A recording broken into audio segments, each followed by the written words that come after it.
Pada pertemuan kali ini kita akan mempelajari tentang seni grafis, apa saja seni grafis tersebut, kemudian pengertiannya juga. Yang pertama kita pelajari yaitu pengertian seni grafis dari segi bahasa. Secara etimologi, grafis berasal dari bahasa Yunani, yaitu graphein, yang berarti menulis atau menggambar. Kemudian grafis dalam bahasa Inggris juga disebut graph atau graphic, yang berarti membuat tulisan atau lukisan dengan cara ditoreh atau digores. Kemudian dapat kita simpulkan bahwa seni grafis adalah seni dua dimensi yang diciptakan melalui teknik cetak. Misalnya teknik sablon, cetak tinggi, cetak datar. Esensi seni grafis adalah membuat cetakan yang dapat digunakan untuk mentransfer gambar dari cetakan ke media karya. Misalnya kertas, bisa juga kaos, kain, dan sebagainya. Kemudian perkembangan seni grafis di Indonesia. Seni grafis di Indonesia awalnya merupakan media alternatif selain melukis dan mematung bagi para seniman murni. Seni grafis baru muncul di Indonesia pada tahun 1950-an. Kemudian teknik cetak grafis juga mulai banyak digunakan dalam seni terapan untuk membuat poster-poster perjuangan. Tokoh penting dalam seni grafis di Indonesia yaitu Suromo dan Abdul Salam dari Yogyakarta. Kemudian ada juga Baharudin Marasutan dari Jakarta dan Mokhtar Apin dari Bandung. Kemudian jenis-jenis seni grafis ini ada 4. Yang pertama cetak tinggi, yang kedua cetak datar, yang ketiga cetak dalam, dan yang keempat yaitu cetak tembus. Yang pertama kita pelajari yaitu cetak tinggi. Cetak tinggi adalah kegiatan memperbanyak gambar melalui alat cetak yang terdiri dari 2 bagian, yaitu bagian menonjol dan bagian non-image atau lebih rendah, yang sengaja dijungkil agar tidak menerima cat. Kemudian ini tuh seperti stempel ya. Jadi kalau kita menyentempel, ada bagian yang tinggi dan ada bagian yang rendah.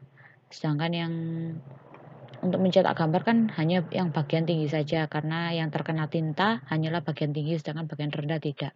Itu konsepnya sama dengan cetak tinggi ini. Jadi ada bagian yang sengaja kita cungkil agar tidak terkena tinta. Saat nanti kita press ke media, misal kertas gitu kayak stempel kan kita pressnya di kertas, itu yang terjiplak itu hanya bagian yang tinggi saja. Dari sini paham ya. Kemudian selanjutnya yaitu cetak datar.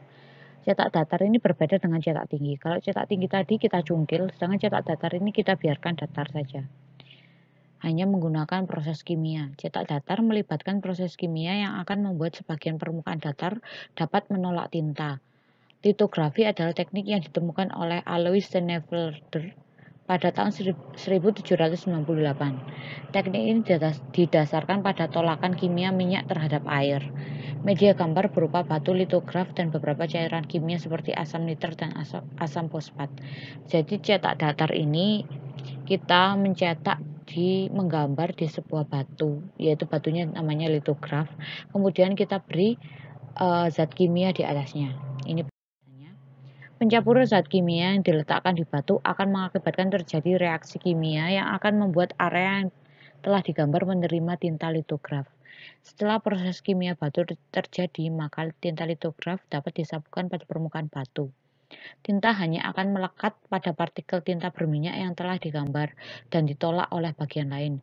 Kemudian kertas ditekan oleh alat press pada batu litograf dan akan mentransfer gambar ke kertas. Jadi cara membedakan mana gambar yang akan dijiplak dan mana bagian yang tidak akan terjiplak itu dengan tinta yang dicampur dengan zat kimia.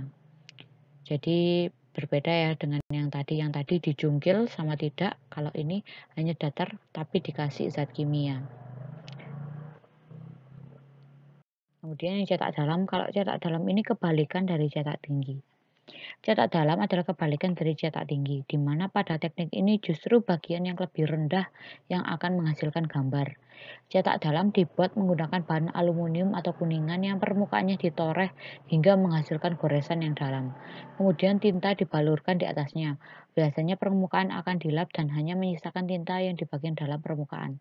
Setelah itu akan dipres pada permukaan kertas yang sedikit dibasahi. Otomatis tinta akan berpindah pada kertas. Maafnya banyak tipu di sini. Jadi ini kebalikannya dari cetak tinggi. Kalau ini cetak dalam, bagian yang diberi warna itu bagian yang dalam atau bagian yang dicungkil. Kebalikannya dari cetak tinggi tadi. Jadi setelah pencampuran warna dilap, kemudian warna akan menyisakan di bagian dalamnya saja. Kemudian yang cetak tembus ini yang sering kita gunakan. Silk screen atau kain berpori yang sangat halus akan digunakan sebagai media cetak. Silk screen dilapisi oleh pelapis kimia sablon yang akan menutupi pori-porinya. Setelah itu ditransfer paper yang memuat gambar yang ingin dicetak akan ditaruh di atas screen untuk kemudian disoroti lampu pijar yang cukup panas. Penjelasannya seperti ini. Setelah disoroti selama 10 atau 15 menit, maka desain gambar yang ditaruh di atas silk screen akan menempel pada lapisan emulsi sablon di silk screen. Bagian tersebut kemudian dispray menggunakan air dan membuat bagian emulsi sablon yang ditempeli desain gambar mengelupas, membuat kembali pori-pori yang tertutup oleh emulsi sablon. Setelah proses di atas cetakan siap digunakan dengan cara mengaplikasikan cat sablon di atas media cetak, kemudian menggunakan rakel atau lap ratanya. Ini cara kerja dari sablon yang biasanya ditaruh di kaos itu seperti ini. Menutup, hingga saat ini teknik cetak sablon masih menjadi teknologi yang paling efektif dan efisien dalam produksi kebutuhan t-shirt atau kaos. Meskipun mesin cetak lebih canggih lainnya tersedia, kenapa masih digunakan teknik cetak sablon yang tadi yang tembus? Karena bahannya murah dan juga mudah digunakan gitu. Terima kasih, pertemuan kali ini hanya ini saja yang dapat saya sampaikan. Kalau ada salah katanya, saya mohon maaf. Wassalamualaikum warahmatullahi wabarakatuh.